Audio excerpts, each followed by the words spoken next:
I'm Mercedes. Hello, how are you? I'm okay. How are you? Good. I had to close my shade because this is usually the time of day where I'm forced to take a break because the sun starts to like beam right at my screen and I can't see anything. Oh, totally. And then, yeah, I know we actually got some sun and now we're stuck inside. I mean, I'm always here till at least 6. We're open till 6, but I'm usually here till 7 or 8. So this is normal. Yeah, I usually have to take at least a little bit of a break and wait for the sun to move a little and then I can come back. But it's Nice. usually, yeah, it's usually a nice little like, oh, I've been sitting here for a while. I should get up. Totally. I should take a minute. All right, looks like we're waiting for one more person. And I just sent an email prompt to Dinesh to see if he's able to join. So crossing fingers, he pops in. Okay. I'm going to give it a minute before I do my spiel and then we can jump in.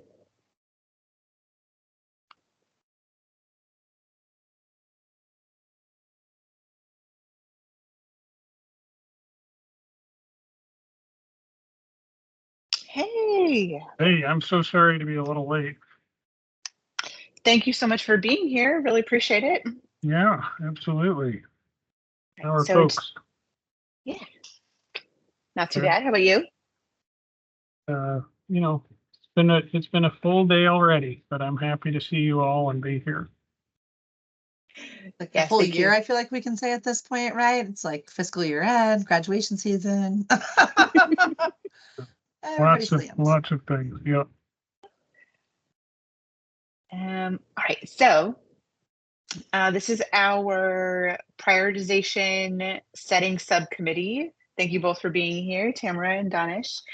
And so there are 2 ways we could do this. And I've done it both ways with the other subcommittees. So one is I can just kind of take a step back and let you all just talk about, kind of what's most important to you, what you're hoping will come out of this, any kind of like have to have recommendations that are top of mind for you. And I'll just take notes. And then once you're done, I'll share with you some other potential recommendations that I've been tracking throughout the meetings. If there's anything that you didn't bring up that I have on my list and get your kind of feedback on those.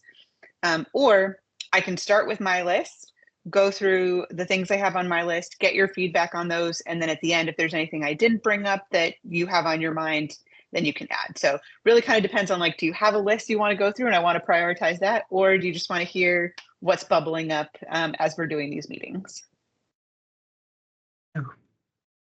Happy to hear from Tamara. I can offer that just to get my headspace back in this, I think it would be useful to hear your list first and then sort of compare it with what I've picked up on. Same. I feel like that would be most helpful for me, and not only at the end of the day, but at the end of the year, like I said. And it also just feels efficient because if we're going to say a bunch of things that are already on the list, right? That seems maybe not the most efficient. Sure. Okay. So I'll go ahead and go through my list. I'll try to pause, but if I don't pause, just cut me off, jump in. And these are in no particular order. These are just kind of like as I've written them down.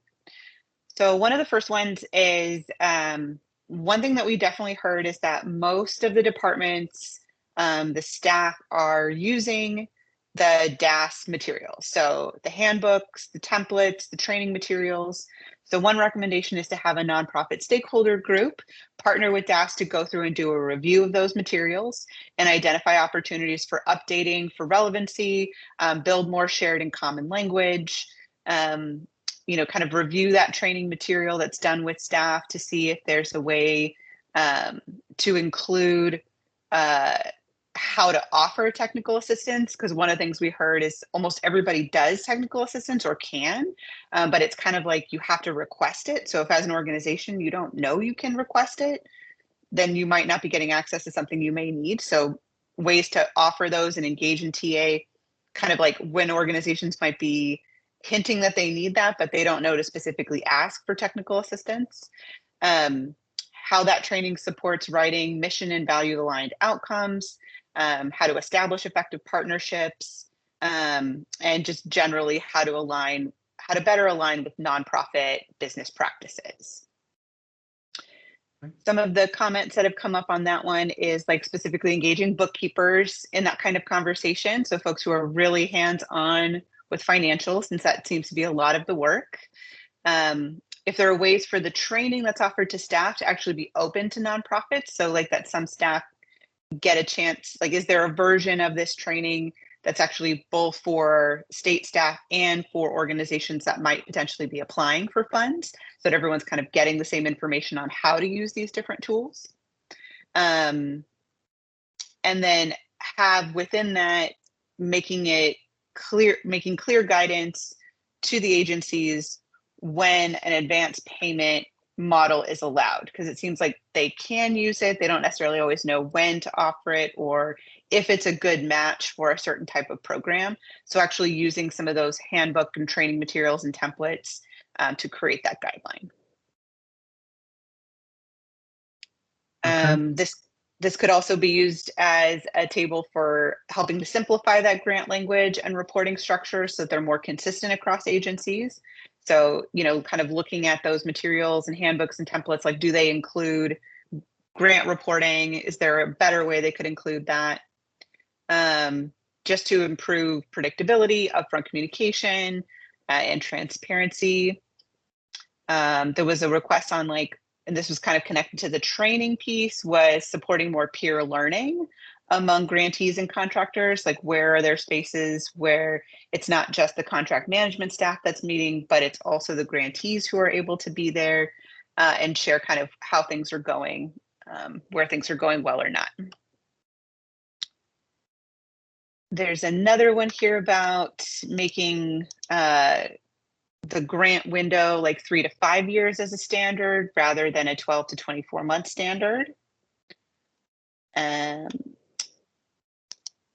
Looking for or one of the recommendations is to establish some common language that would be used anytime a bill creates a new grant or contract procurement requirement.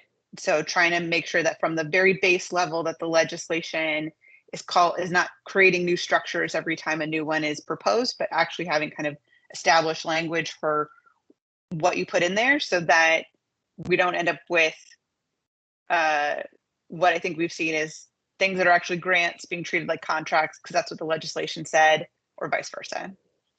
And then any RACs that have to be developed as a result of legislation. So RAC is a rule advisory committee that looks at how to implement the statute into rule. Anytime one of those is set up that will impact a grant or contract for nonprofit organizations, that the RAC must include representatives from a nonprofit organization, grantees, current or former grantees or contractors, an industry representative like NAO, just to make sure that those work continue to align. And then the last recommendation in this kind of section was to actually create a new set of administrative rules on grants. So because there is one for the procurement for contracts, but actually like creating something for grants specifically to also help make it clear when something is a grant versus a contract. And then lots of these little things that we just mentioned could potentially live in that like new OAR chapter.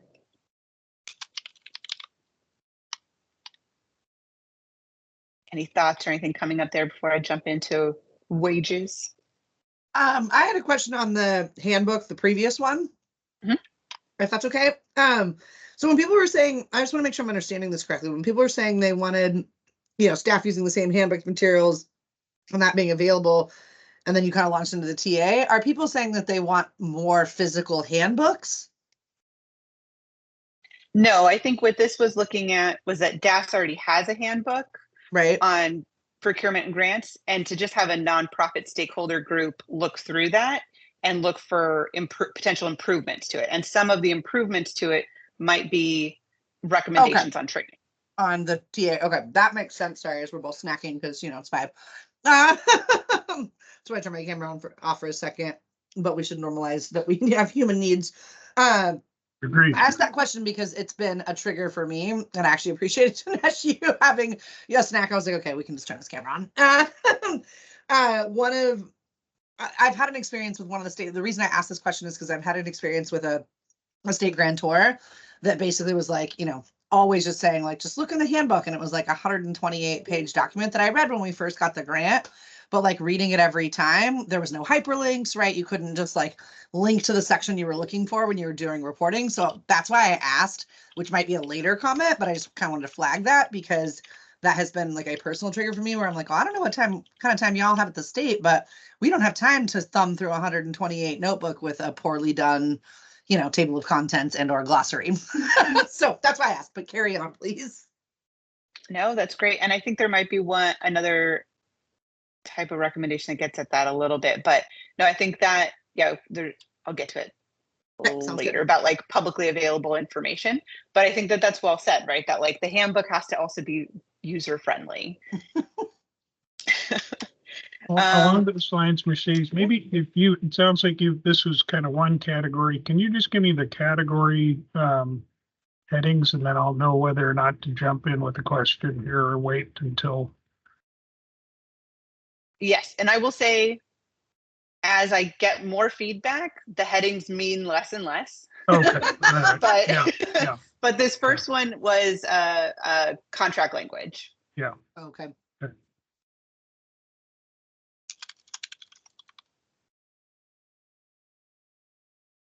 Okay. Next one on wages. So the first one is just mandated annual COLA and inflation adjustments. Make sure these are passed on to both grantees and contractors at a standard rate that's set early and predictable, so that around January or so, that your thing is being forwarded in the current service level, and it includes a 3% adjustment, or just some way of kind of unearthing that early in the process. The other one is to try to kind of like flip some of this so that departments should obtain estimates from their providers for what the ongoing costs would be into the next fiscal year, and having a way of reflecting that in their current service level proposals. So instead of, the state getting all the way to July 1 and being like, this is how much we've decided we're doing for next year, only for the organization to then say, well, it costs 10% more to do the same work this year that it cost last year. They would actually kind of do a survey of their grantees and contractors, anything that's expected to go to the next fiscal year, and ask, what is your ongoing cost rate going into the next year, so we can start to bake that in. It should also help them to understand then if they must purchase fewer services, right?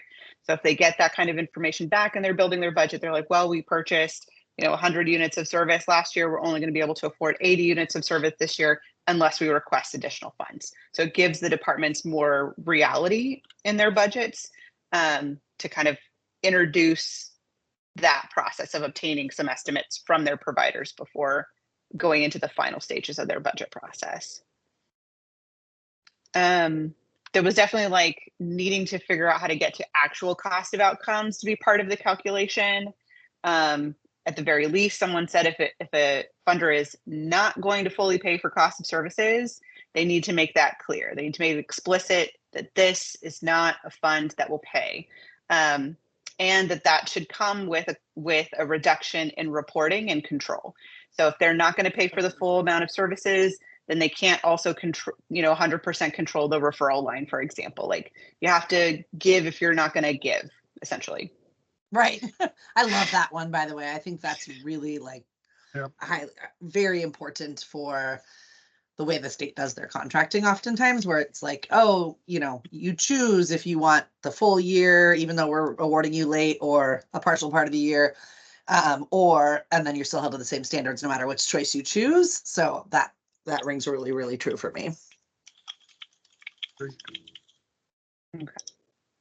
Then a 15% de minimis on all grants and contracts, regardless of the funding source. Departments shall not keep admin at the expense of the nonprofit. So we kind of talked a little bit about like the federal funds, might come in one big bucket and that might be dispersed.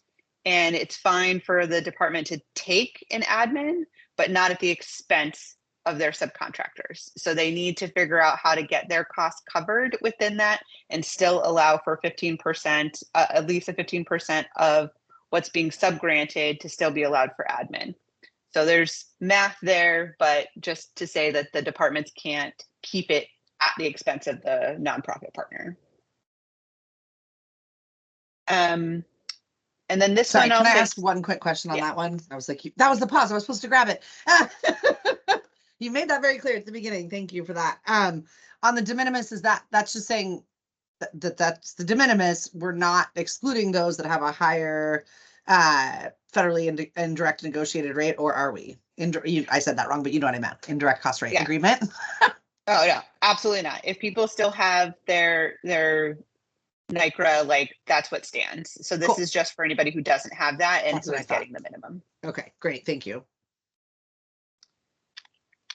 Okay. So this one is big. I'm going to say that, and then it's going to be more work. So establish wage minimums for common positions, like a prevailing wage, or work to establish a wage board for common positions. Some comments on that are maybe it shouldn't be positions, but actually duties or certifications. So if an RFP requires a certain type of duty, like case management or peer support, right? That's a duty and then a certification, that those positions then come with these minimums. A wage board could also be where that COLA and inflation adjustment is determined. So it's not determined, department by department, agency by agency. It's determined by the wage board, and then the departments have to take that into account when they're building their next year's budget. Some examples here are like, we know that the long-term care industry and preschool programs had examples of setting minimums that I think kind of moved along with their licensing. So Delk talked about like preschool teachers having a minimum already set up in the assumptions of their grants and contracts based on the licensing of those facilities, right? They're requiring you to have a certain staffing level. And then they are responsible for making sure that that's funded at that level. People wondered if we should start with like subsectors like human services, homelessness. There is definitely a legal question here, is the state allowed to set a minimum for any job type or just those that are attached to a contract or grant agreement? One of the other recommendations was, what if the wage minimum was associated with the DHS background check? So if the state requires you to use the DHS background check, those are the positions that are then set at a minimum. Interesting. And so there's a lot of if this, then that, maybe this way, maybe that way in this one, right? And I also want to just say that I think that this is one of those recommendations that's going to probably be a recommendation to set up another group to actually finish it. Right. So the best we can probably do here is try to give it some strong parameters and what does success look like. But thoughts? Yeah, I have lots of questions on that one, but I've spoken more than you have. Do you want to go first, Dinesh? No, I mean, I really like the idea of a wage board. I'll say that. And I think if it's something that can be kind of agency agnostic, and it is not tied to a sub-industry like early learning or whatever, that makes me a little more interested, and suggest it might also have a bit more in the way of teeth.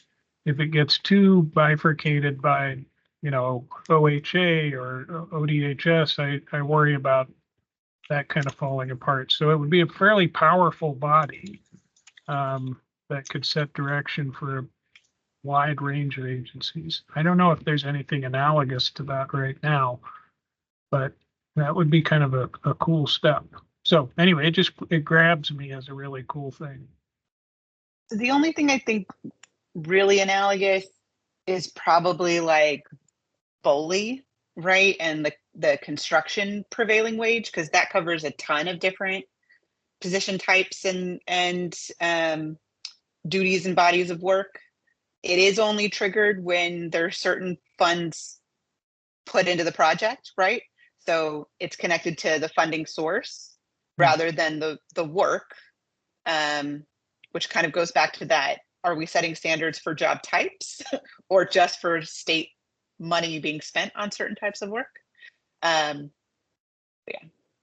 I guess I'm not raising this question. I think this could help get to the parameters that you described. So let me say that. But I'm not necessarily adding this as feedback. I'm actually asking you questions from, I think we're one of the later sessions. So I'm wondering what, you've heard from others. My fear with that is that it could create not only some equity, because I really like the idea of like exploring this more, but I'm worried that, like you said, a whole new thing needs to be created out of it. And I don't feel like it's very actionable for right now, as a next step. And I just say that because, like, for me, there's a lot of unanswered questions. Like, for example, are we talking with a regional analysis because things look very differently in Eastern Oregon than they do in Southern Oregon, then Portland, then blah, blah, blah, then the coast, all of those things. So there's that piece of it. And then do we put nonprofits in a situation by doing this? Do we accidentally create a new problem is really what I'm getting at here, right? By trying to solve one problem, do we create a new problem where people are like, well, I can't apply because we could never offer that wage or because it would create internal equity issues, this kind of thing. So I guess my question out of this is, was there a conversation that you've heard of around wages in the committees or the task forces or whatever we're called, subcommittees? I have to look at the title of the meeting. The subcommittee of the task force. We're all in so many groups, right?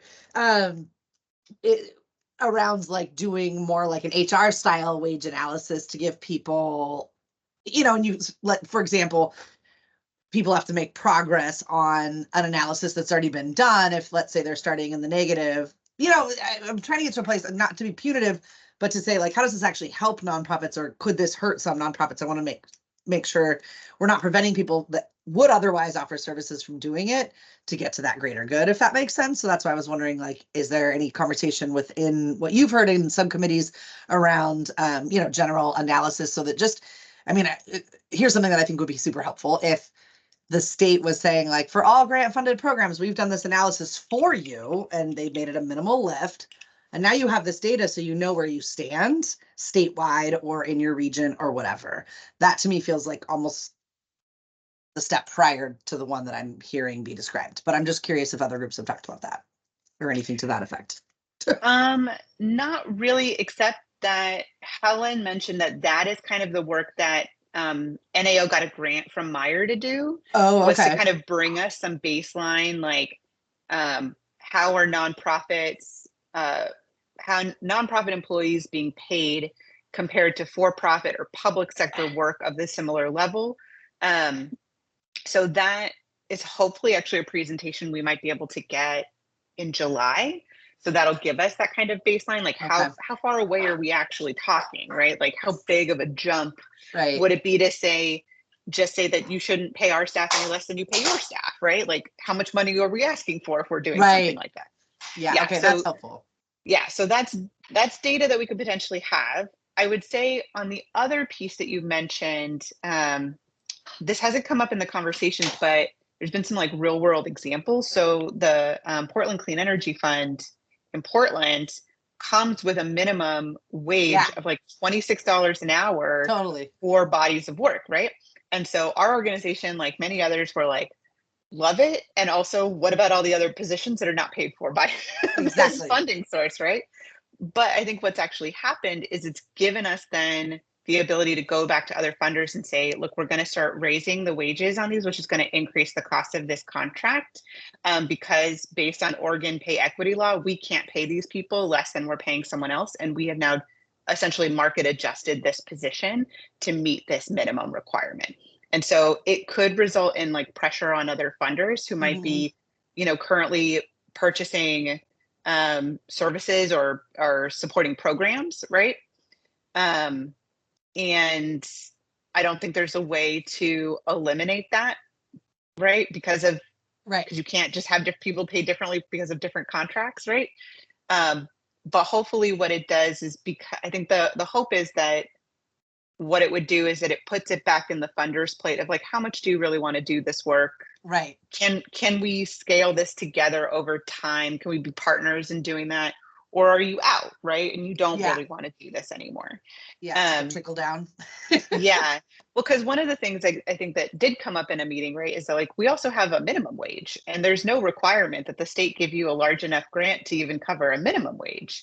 So the part of the wage board or the prevailing wage concept is to give the government some kind of accountability on itself. Right. Yeah. Because I think setting the minimums, like if all we wanted to do was have a higher minimum, we could just have a recommendation. It's like have a higher minimum wage, right? But I think we know that that doesn't necessarily translate into paying for that in these contracts, mostly because of that other comment above, that we're not building budgets based on actual cost of service. Yeah, I mean, it's really intriguing to me. I can see where this would be a recommendation for a whole other process, and some of the nuance that Tamara's speaking about, like whether it's regional or in other forms. But the concept is interesting, and whether you tie it to background check positions or take some other angles to it, it would force, as you're saying, the conversation about what's the true cost of doing something, what do you actually want done in your contract relationship, as opposed to setting unrealistic expectations or making assumptions that nonprofits will just kind of make up the gap. Mm-hmm. So I like it for that reason alone, and it would take a lot of adjustment, and it wouldn't happen overnight, but I think it could be a really powerful tool. And absolutely agree with you, Tamara. I think it would need to accommodate for differences. What happens in Harney County doesn't apply to Multnomah County, and so forth. But yeah, it grabs me right away. And again, if it can be statewide and not specific to an agency, that also, and BOLI is a good example for that purpose. BOLI applies to all industry. Right. So anyway, I get a little excited about this one.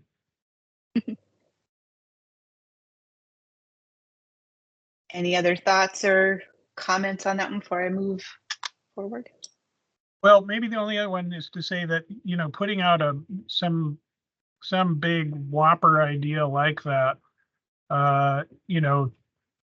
we don't want to just be provocative. We want to be pragmatic about it.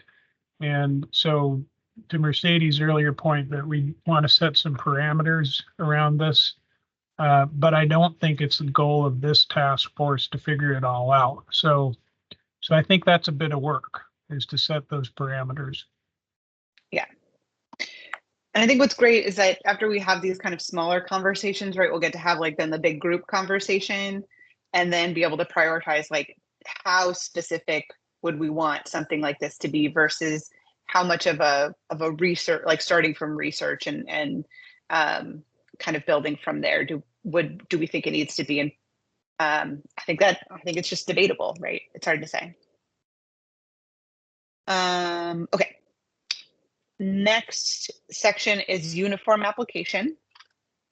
So the first recommendation here is a single statewide platform that allows organizations to create a profile, and that profile contains all the minimum required information that's needed and always asked for: mission, vision, demographics, 990 insurance, et cetera, and then agencies would be able to use that system to populate any kind of grant or contract specific questions. So they're not asking the questions over again, but they're only asking their specific questions to theirs. Additional comments on this one: it could be used as kind of like a pre-application where organizations are able to establish if they're in good standing. Departments could even make notes or comments so that if somebody's reviewing them for the first time, they've never had a grant with the Oregon Youth Authority, but oh look, they've got 2 with DHS and 1 with OHA, so I know that they're an active organization with the state, right? Or this is their first ever, and so now I know that going into this is their first application. This in general could help to establish some best practices on how to review grants and contract applications, given that a big portion of it will then all be standardized and it'll only be the specific questions that are being asked separate. Maybe even uploading like whatever their rubric is going to be. So when you apply, you know how you're going to be graded, and it's all part of this platform. And then, is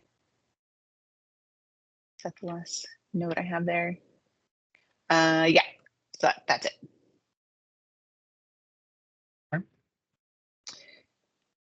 Then there's having a standard open period for when applications are being accepted.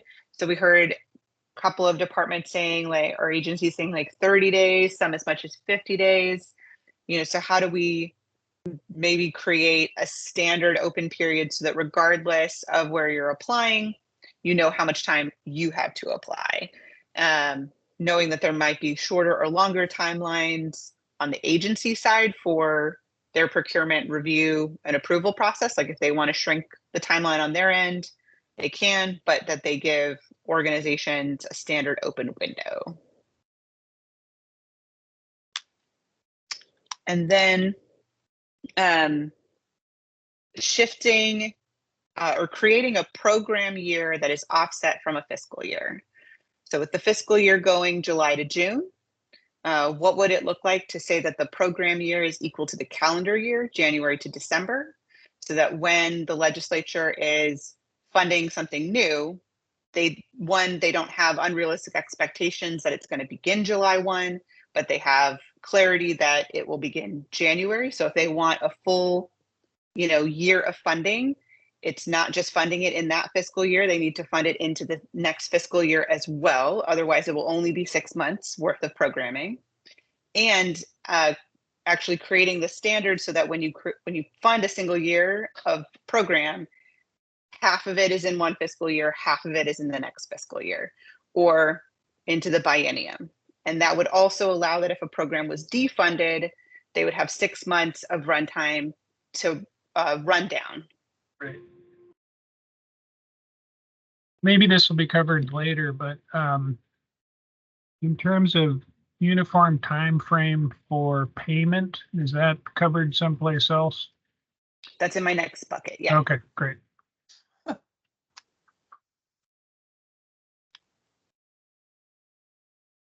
If there are any questions about the portal or the open period or the fiscal year thing, program year thing. Then the next one is payment structure and cost recovery. So the first note here is that the department should, or the agency should start tracking their payments. So that was one thing we kind of heard from everybody, is that although most of the contract language does stipulate a particular timeline for payment, they don't necessarily track to that. So they don't know necessarily how often they're hitting that or how often they're running over. Yep. So to start there and to start tracking that. And then there are two additional options here. One is that if payments are not made on time, that it requires a inconvenience fee to be paid to the nonprofit, and that fee would, it would be what you're owed plus a flat amount or a percentage. A recommendation there is potentially tied to like your standard kind of business loan. So when organizations are taking on debt to float the government, they're able to pay that back comfortably. Or if you want to avoid all of the risks of inconvenience fees, advance payment. And then, engage in an advance payment model. This would limit the cost of an inconvenience fee, and also allow for some of that implementation to start sooner rather than later.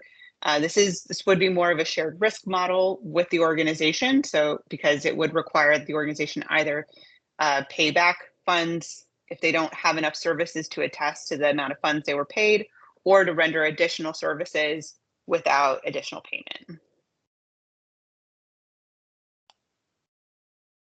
Yeah, so all interesting ideas, and I like them all. This is a big one for us, as we've had so much trouble with delayed payments. And it's just caused a lot of havoc over the years. I like the idea of an inconvenience fee, and I'm also, here again, I'm a little bit torn. It's sort of like our last discussion about a wage board, is like where our work in the task force begins and ends, kind of the range of parameters, or what could we potentially kick down the road a bit to somebody else to really suss that out and think through what would be the pros and cons of advance payment versus inconvenience fees, and kind of play with that. So I don't know how far to go down on this particular point. I think it's all good thinking. But could we come up with a recommendation that says, you know, like pick between the two? I don't know that we're informed enough to say that.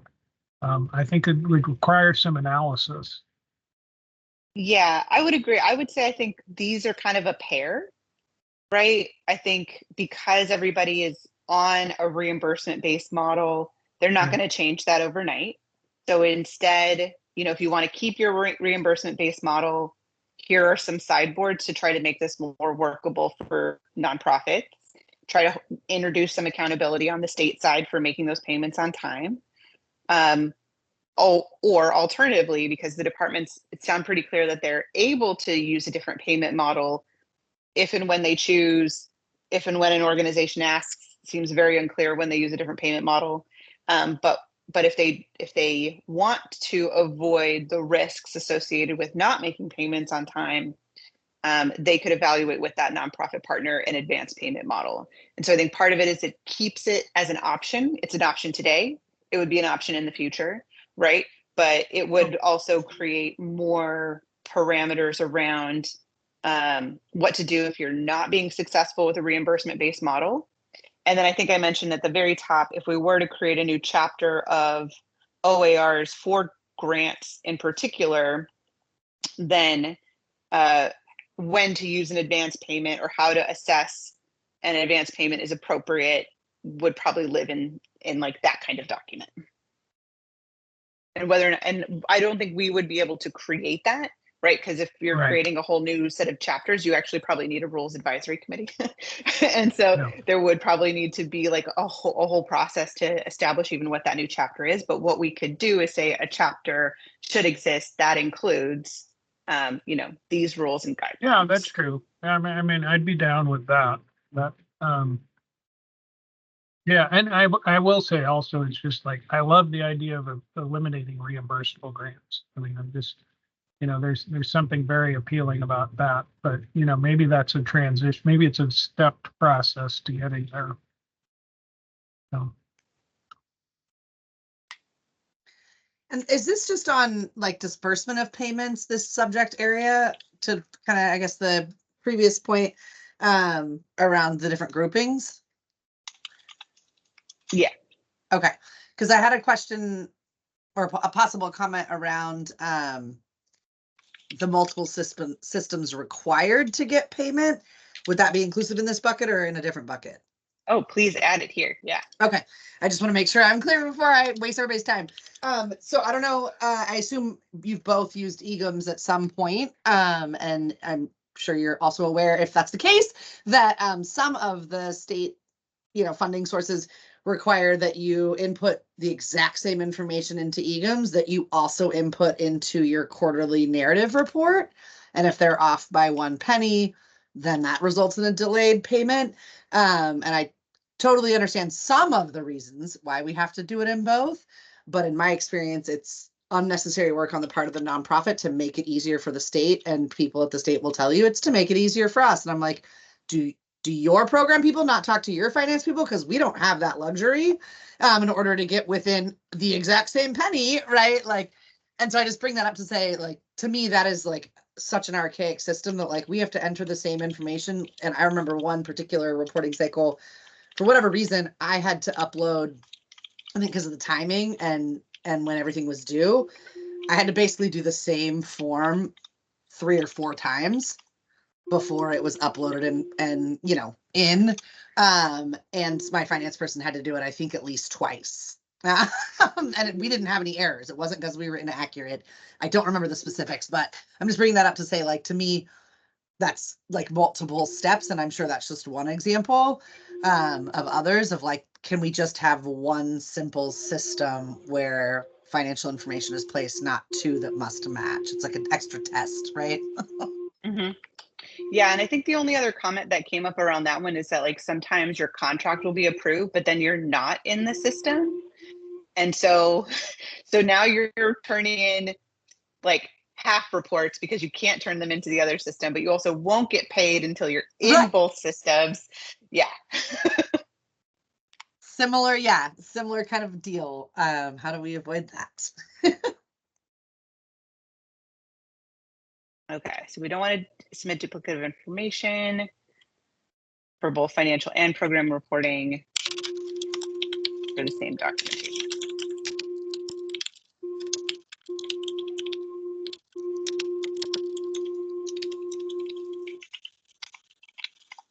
I don't know if that can, I wonder if that's connected or separate from, so like, if we're trying to develop a single statewide database or like platform for applications, how much can it also do the monitoring, right? Yes. So that the same place that you apply is the same place that you report. Right. That would be nice. That would be nice instead of having like 4 passwords and systems for one RFA. Turned grant, right? Or contract. That would be very nice.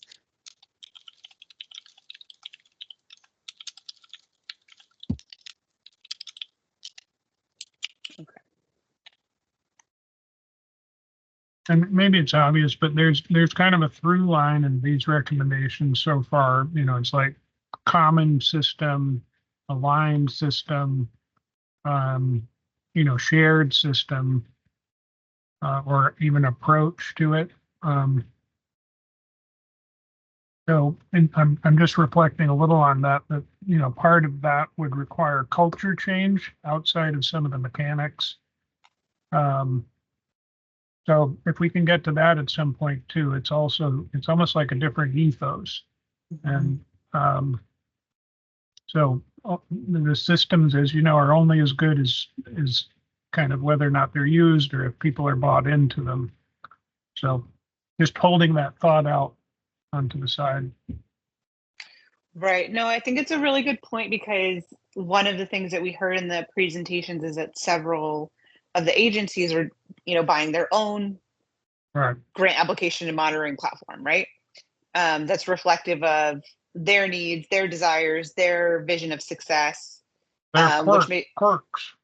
their quirks, right? So like completely divorced from what any other agency is doing. Even if there's an expectation that like providers are working, across different agencies, it's definitely beneficial for the community if we're able to work seamlessly between like human services and employment services and child welfare and all those kind of things, right? And like connecting the dots with community, but the systems are like leaned so far into their own individual quirk like that and kind of stay there. And so like, how do you change? And if people have this sense of like, my agency does it right, how do you break that open so that it is more collaborative? Right. We do have a recommendation later on, I think in this section or maybe the next one, about doing more convening with the procurement councils and the communities of practice. Like we heard from the agencies that a lot of them have their contract managers like meeting regularly to talk about what's going on in their work.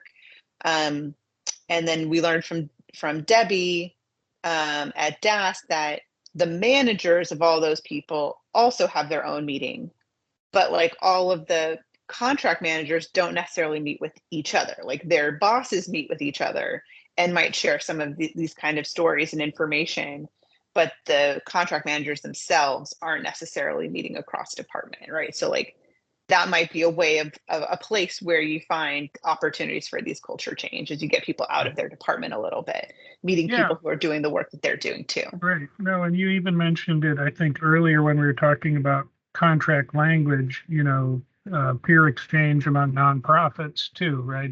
I think any peer exchange, whether it's at a certain strata in government or among nonprofits or all of the above, would certainly help that. So maybe, maybe I'm thinking it's like a little bit of a recommendation around peer exchange or, shared learning or something like that, that sets the stage for the culture change. So I'm again kind of holding it off to the side. I don't want to break your flow, but I think a lot of roads are going to lead back to this in some form. Mm-hmm.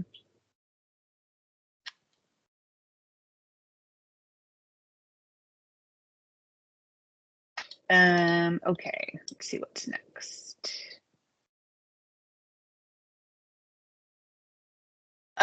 This is another prepayment one. See, as I mentioned, they've gotten out of place as we've kept to go. So this one I should probably move back to the other section, but doing prepayments for services that require community members' income or incident qualify.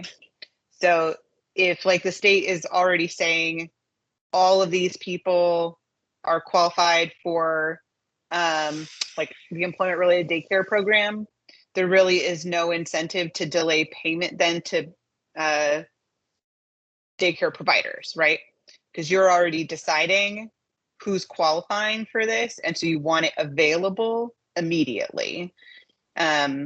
And so that was just one of the kind of like who gets an advance payment. This was one of those examples of where maybe that, where to draw a line in the sand. Another one was to have upfront costs in the first quarter of a contract or a new fiscal year. This would be, what's the word I'm looking for? If we were to make a recommendation around a program year, we wouldn't make this recommendation, right? They don't make sense together.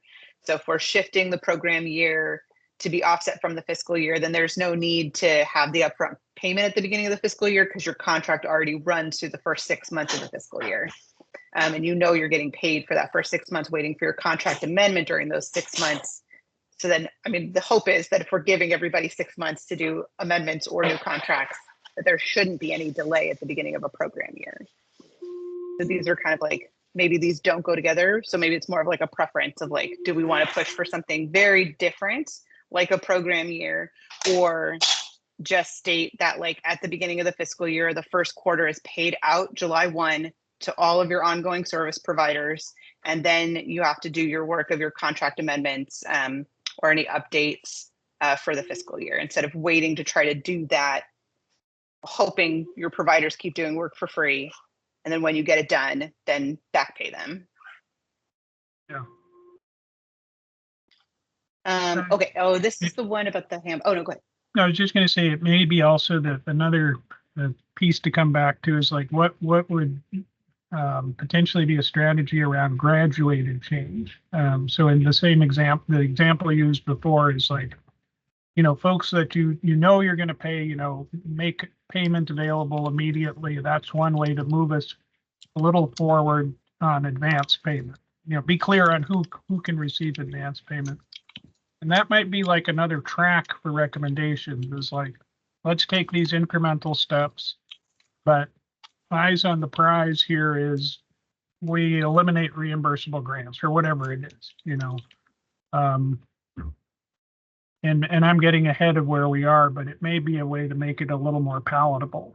And I think some of this is going to scare the hell out of people, because they'd have to, you'd have to radically re-engineer, and that, that's hard. It takes a lot of work. Yeah.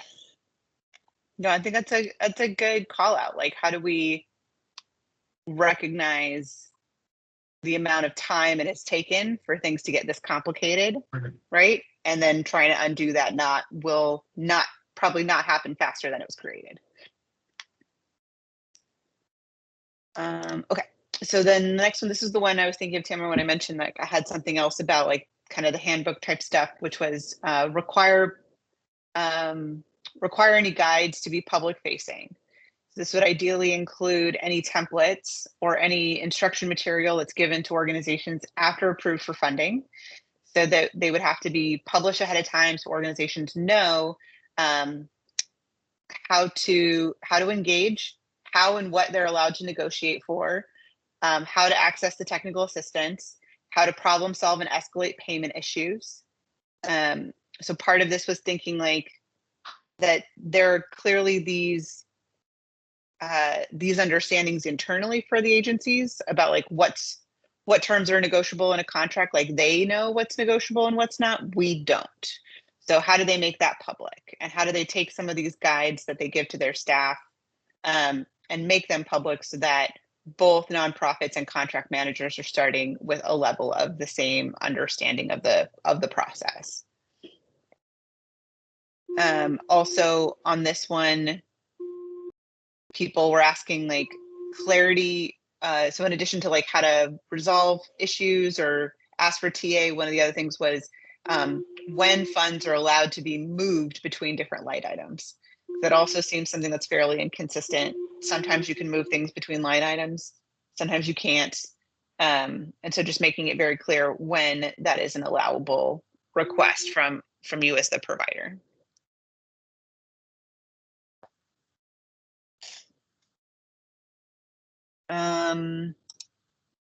There was a suggestion, so we know that for DOJ to review contract agreements, it's like that at that 250K level. There's a question of whether or not it should be increased. There wasn't a recommendation for how much it should be increased, but like, should that line move?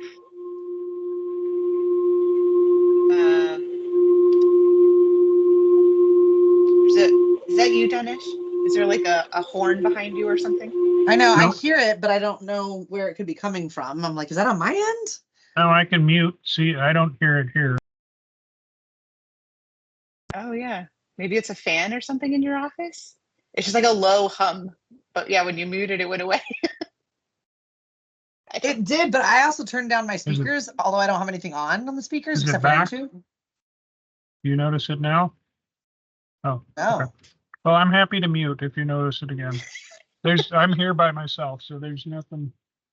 Yeah. How odd. That's so interesting because so am I, although I did turn a fan on like 10 minutes ago. So then I was like, wait, could it be me? Okay. All right. So yeah, should we make a recommendation to increase the minimum so that maybe fewer contracts end up in that process? Do we have it on that note?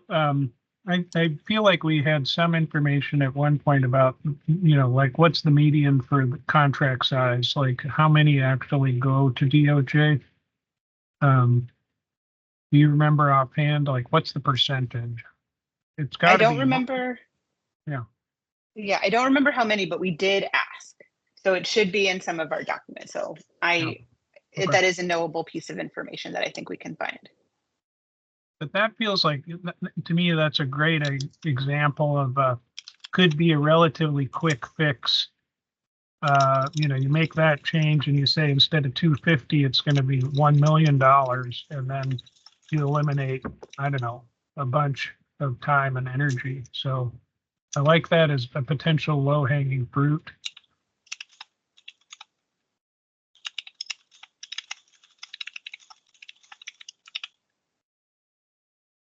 Okay. There was somebody who wanted to just put something in in our report that within 12 months of us making our recommendations, there should be some additional report back from DAS was called out about what got implemented or what's in the process of being implemented. Like a report card or something? Yeah. Yep. So just there's a little bit of ongoing Yep. engagement kind of interjected that like have them have a new benchmark that they have to come back and give some advice to, or give some report back on like what was implemented or what was tried and what wasn't and why. There was another call out for a consistent policy for using state funds to cover insurance costs that are required as part of a unique contractor grant agreement. So we all understand there's like a base level of insurance that your organization needs to have just to like be a reputable business. But if it happens post award that you are told you need to have this increased insurance amount, that then your Funding allocation should be increased to cover whatever that cost ends up being.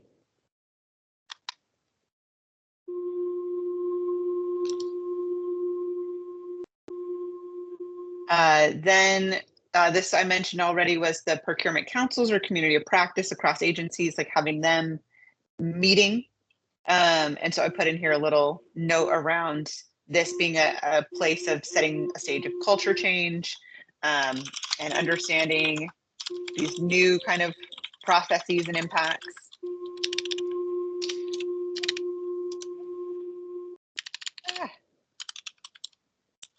And then an office of nonprofit partnership. This could be something that's like inside of DAS, given that they hold a lot of the templates and they're already kind of doing that type of work. It could also live at like a governor's staff level. People were interested in this being both like an internal and external facing. So something that is kind of helping to move these pieces forward, but can also be a place where if organizations are trying to escalate an issue, they have, you know, kind of somebody to go to report issues not being resolved and ask for assistance to be given to that agency to be more responsive. They could be the ongoing body that's like evaluating, you know, the progress of a prevailing wage or a wage board or updates to those templates and training materials, right? Like they can kind of be that holder. Danish, can you mute? Oh, sorry, sure. It's so weird because we can see that you're not doing anything, but it just gets like really loud. It gets real quiet and then it's like, whoa. Yeah, sorry. I am eating nuts, but that's about it. It's totally not that. Okay. No, it sounds like somebody like a kid blowing in like one of those plastic horns. Like yeah, or like something going through a tunnel or like wind hitting really hard on a corner, like something really odd that's beyond the force that you're showing us you're exuding right now.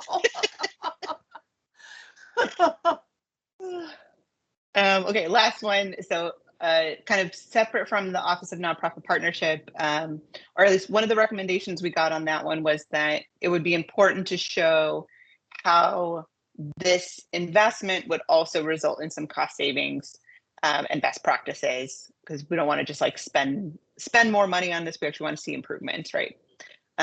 Alternatively, somebody mentioned making the task force permanent. So there are a few task force in the state that are permanent bodies that ongoingly give recommendations and review bodies of work. Would it make more sense just to have a permanent stakeholder body rather than an office that would probably have like 1, 2, like maybe 3 staff, right? It would be probably a fairly small team, at least to start for sure. And that is all I have on my list. Whew. How many times have you done that, Mercedes? 5, right? 5. I definitely was wondering, was like, huh. Yeah, very nice of you to do, and thank you for organizing it so well and kind of having these succinct descriptions and, you know, a lot of complexity here. So much Absolutely. appreciation. Yeah, thank you. There's so much information. I don't think I missed anything, but there is one thing that I don't think I heard. Is this the time to kind of share things that we didn't feel like we heard? Great. Okay. And my apologies if I missed it with the tunnel whistle. Whatever. I will, a few times I was like, what could that be? And realized I was distracting myself. One thing that I didn't think that I heard was in the grant reporting section was that templates are always available before, not necessarily before application, but by the time the grant begins and the contract is signed, there should be a reporting template available. In other words, what I mean is like, I've had situations where I've asked the funder, like, can I have the template? So I'm sure that we're, you know, yes, we know what the contract says, but it's been my experience that sometimes templates and outcome numbers are interpreted differently or look a little differently to us than it did in the contract or the way we wrote it. And they're not always available ahead of time. So that would be the first one. The second one is kind of similar what I said to EGAMS, and a separate system that you have to enter the same information, right? Why are we doing the same work twice or 4 times in some cases? The same is true sometimes within those templates. I've had the experience where the template is given, but then the tool that we have to submit on, whatever portal, which I've had at least one state grant that had, from beginning to end, I had to use 4 different portals from application to reporting, which feels ridiculous, to not at least be at like 2. But, you know, that being said, the template that was given, that was, I believe, given close to the beginning of the grant, not the very beginning, didn't actually match the portal I eventually had to put it in. So I wrote it like with their numbers. It matched the number, like the information was the same, but it was grouped differently. So like in the template, it was grouped by number, like 1 through 8 or whatever. So we answered the questions in the portal. We basically had to go through what we used to answer and copy and paste each section because they already had the question. Like they didn't have the question in there at all. So instead of entering it in each section like you would most grant applications, you were supposed to just upload one big document, but you couldn't upload a document. You had to like paste it in, which to me was like, why can't I just upload a document when I have the template? Why can't I just upload that? You know, so my point here is like, again, simplicity works, but I feel like if we're not specific, if we don't say like one port, you know, template comes from the beginning and submission matches template to the T, or obviously that's not very formal, but you know what I mean.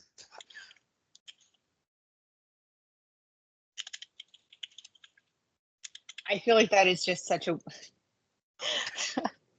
it's like such a sad thing to have to say that your templates and your submission portals should match. I know, it does feel ridiculous, doesn't it? When you say it like that. Because they're both their documents. It, right? Like, just so you know, I'm not just making this stuff up, right? Like I feel like I have to say this one time this happened because it does feel a little ridiculous. You're right. No, I think no, that makes complete sense to me. Like there are these weird things, and I do think it stems from what we heard, which was that procurement staff and program staff do not talk to each other. They're not building these processes or systems together. So it's entirely possible that somebody has asked for an answer to a question, and then when it's handed over to the next person, they're like, well, this isn't the question that I need an answer for. So now I need to ask this question all over again to get the answer that I need for the thing that I'm doing. Yeah, and I think that it's just a function of how they've separated the procurement from the program. That has resulted in these duplicative efforts. And I mean, it really creates opportunity for problems, right? Like totally. It actually, like, although maybe people are thinking this makes it easier for them because it's in the format that they want it in, if it's ultimately not giving them consistent information or opens itself up to lots of errors, like who is that helpful for? Right.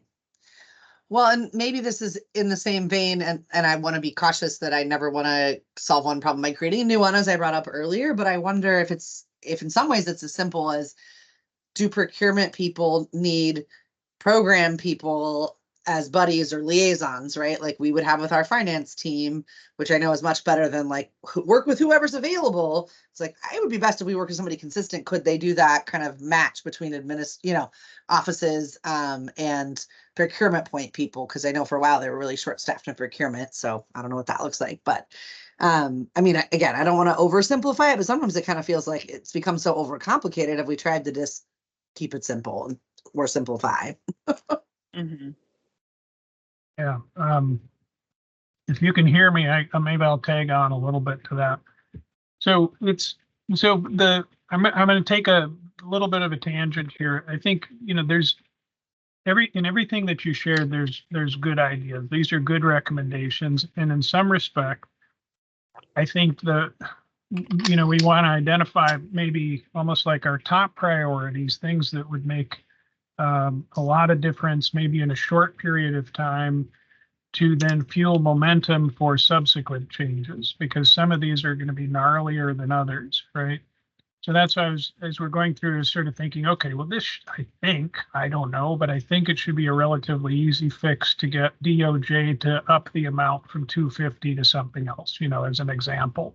And then maybe it's, 50 nonprofits that benefit from that, and we can, build from there.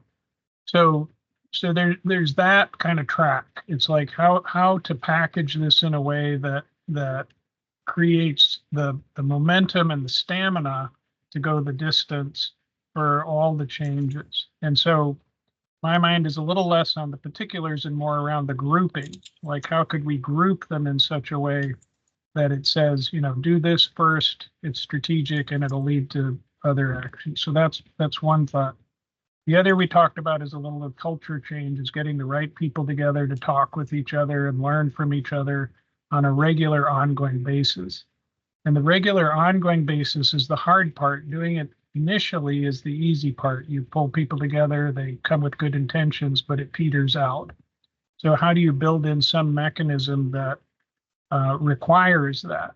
And maybe that is the Office of Nonprofit Partnership, or maybe it's some other body that, or it's the dashboard that DAS creates and shares in terms of progress made or not, but something that fuels that. That's another line of thought. Then I guess related to this is that, there are these really high-priced consultants out there that work in the business world who think about systems design. And I'm probably telling you things you already know, but they would step back and say, okay, well, why is the template not matching, or why do we have these problems, and what could the system fix be? And so it's a little, I'm going to contradict myself a little bit. There are some genuine systems fixes that can be done that don't have to fall into the culture change. So, and then there are some things that I think are really about culture change that won't happen regardless of the systems. So I'd almost be curious to, maybe it's breaking up some of these recommendations into those that fit a little bit more neatly into a relatively straightforward systems fix, those that are a bit more complicated. And then any progress we make, I don't think there's bad choices here. Any progress we make is going to be a good thing if it then leads to more change. And if it also demonstrates how there's cost savings, as you mentioned, that's a good thing too. And if we can help people understand how their self-interest is tied up in this, that's also a good thing. So the agency can say, we have more confidence in the data that we've collected, or we have a better, our antenna is tuned in a direction that gives us a better sense for the reality. That makes our work better. They can report that to the legislature or whoever. That by itself is that's kind of a transformation. It's where the nonprofits are not viewed as auxiliary, but are viewed as collaborators, thought partners. And to me, that's a little bit of the eyes on the prize here, is then you don't have to argue for or create task forces to change it, because we're woven together in a sense. So I realize it's late. The problem with meeting with me at 6 o'clock is this happens, but and then I've got a didgeridoo player in the background too, apparently. So but hopefully that makes some sense. It's like, if we get too lost in the recommendation detail and don't think about some of these broader issues, I think we'll miss an interesting opportunity. Yeah. I appreciate it. So I've started also gathering kind of like a section of my notes that I'm just calling like narrative, right? Where it's not necessarily an explicit recommendation, but almost like an explanation of why on some of these recommendations. And the first thing that's on this list for me is that there's an inherent tension in these systems between controlling risk and managing compliance, and then outcomes, right? And I actually think, like, I could see somebody saying, well, the reason that I want you to input this 3 times and that I've made it different all 3 times is because I'm trying to catch you in a lie. I'm trying to catch your fraud. I'm trying to catch your waste.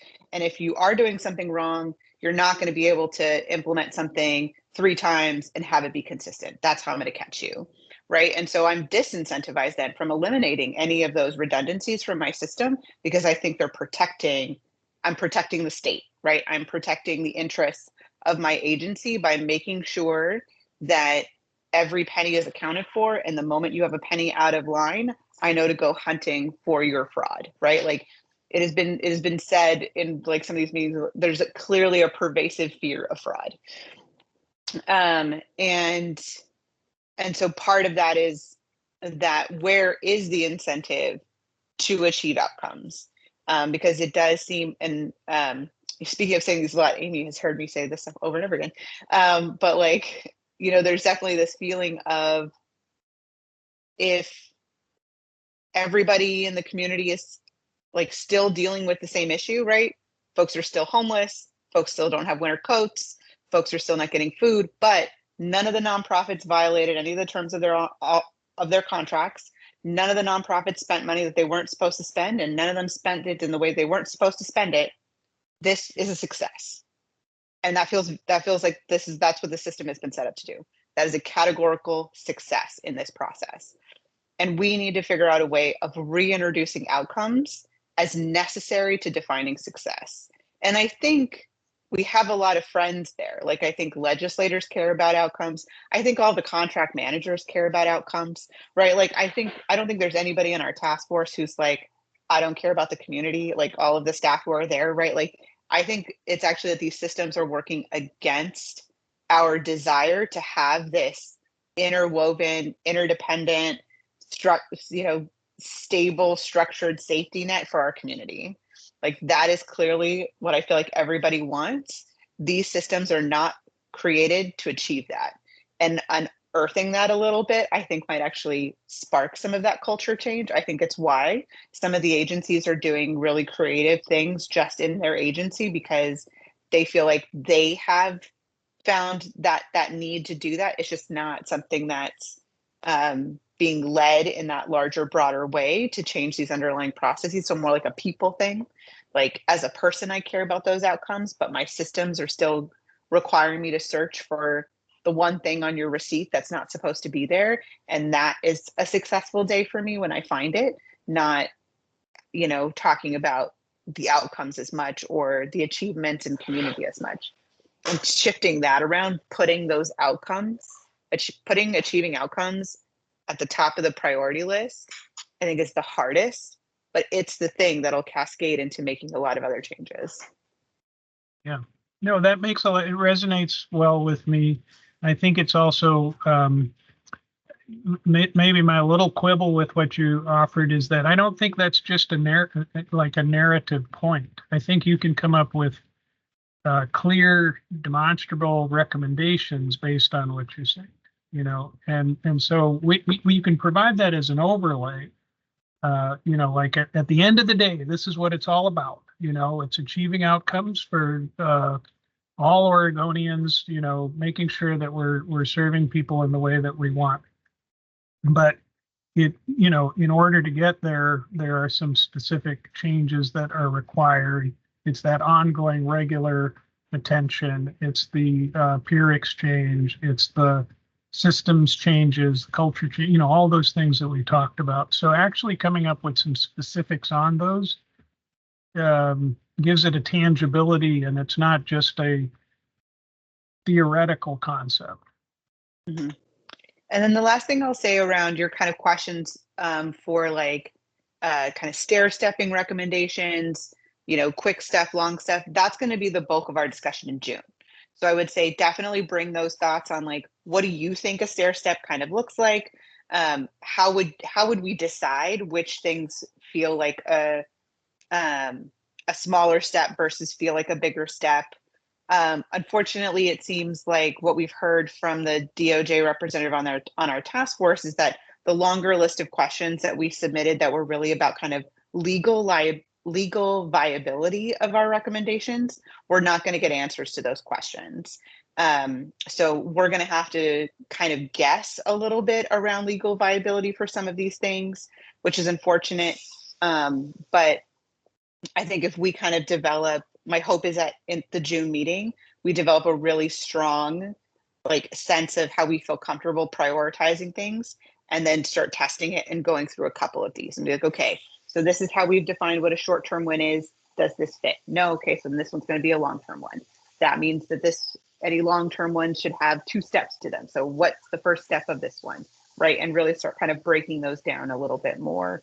And then eventually prioritizing them, right? Which go to the top of the list, and what falls off the list or is at the bottom of the list, right? And how do we determine that? So that's definitely going to be the bulk of the discussion in the June meeting, to try to get us to a framework that we can kind of easily start to plug these in and see where they fall. Do you think that DAS could be helpful, almost like a pre-screen? Could we work with them? I understand the DOJ folks will give us some feedback, but DAS has a little bit of a bird's eye view, knows a little bit about everything. I wonder if there's a pre-conversation there to say, here's a straw person that we're thinking about in terms of stair stepping or prioritizing. Is this reality based? Because from where I sit, I don't know. I'm not going to be, and I suspect most of our nonprofit folks don't know.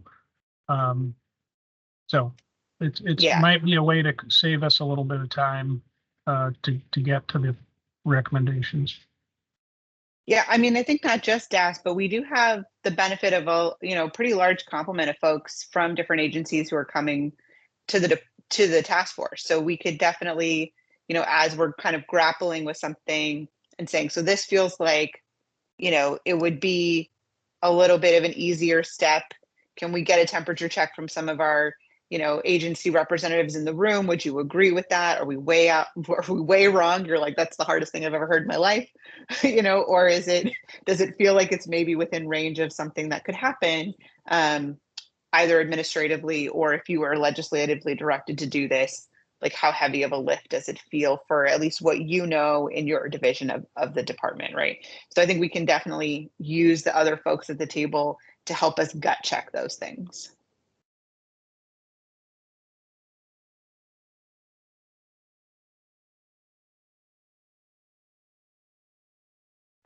Any other thoughts or considerations?